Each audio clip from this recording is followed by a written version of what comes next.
बच्चे में स्वामी विवेकानंद जी के बारे में कुछ दो लाइन कहना चाहते हैं। इनको जानो, ये हमारे भारत देश के बहुत बड़े नागरिक हैं और इन्होंने अपना जो झंडा है भारत का पूरे देश में फैला दिया था, यानी सभी देश के लोग इनको जानने लगे। ये एक बार विदेश गए और विदेश में एक मंच लगा था, बहुत बड़ा सभा। वहां के लोग बोलते थे ये क्या है, इसी वस्त्र में गए थे, बाबा जी वाले वस्त्र में। लेकिन जब इनका पारी आया तो लोग बोले कि ये क्या बोलेगा, मतलब उनके पहनावे से उनको थोड़ा सा लज्जित किया गया स्वामी विवेकानंद जी को। लेकिन इन्होंने जब मंच पे खड़ा होके बोले कि ये तो जीरो है, जीरो। लेकिन इन्होंने जब मंच पे गए ना विदेश में, जीरो के बारे में ही सब कुछ बता दिया। India is the best, not is zero, not is लट्टू।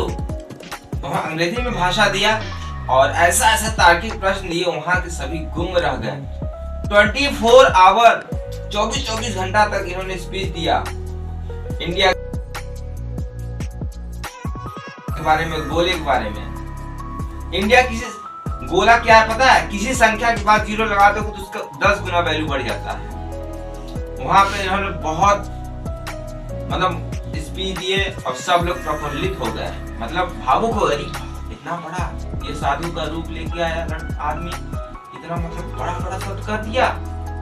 उसी बीच में एक नारी स्पीच सुन रही थी इनका, और वो नारी आई, बोली स्वामी जी मैं एक शब्द कहना चाहता हूँ आपसे।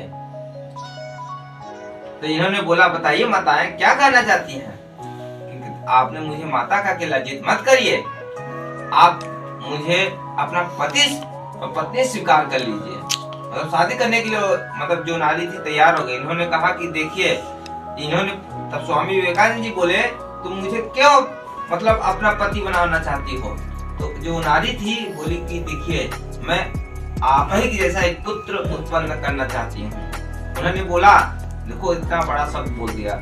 स्वामी विवेकानंद जी बोले कि आप मुझे ही अपना पुत्र घोषित कर दो, अब इससे बड़ा क्या हो सकता है। तो इनका देखो सोच विचार, इन्होंने अपने भारत का झंडा विश्व में फहराया। इसलिए इनको स्वामी विवेकानंद जी के बारे में आप इन्हें छोटा मत समझो, बहुत बड़ा व्यक्ति है ये जानो। इसलिए स्वामी विवेकानंद जी का हमेशा इनसे प्रेरणा लो, आगे कुछ जीवन में सीखो। ठीक, बहुत बड़े इंसान थे हमारे भारत के, विदेश में झंडा फहराए थे इंडिया का, इसलिए इनको हम लोग बहुत श्रेष्ठ व्यक्ति मानते हैं। ठीक, आगे चलो पढ़ाई करो।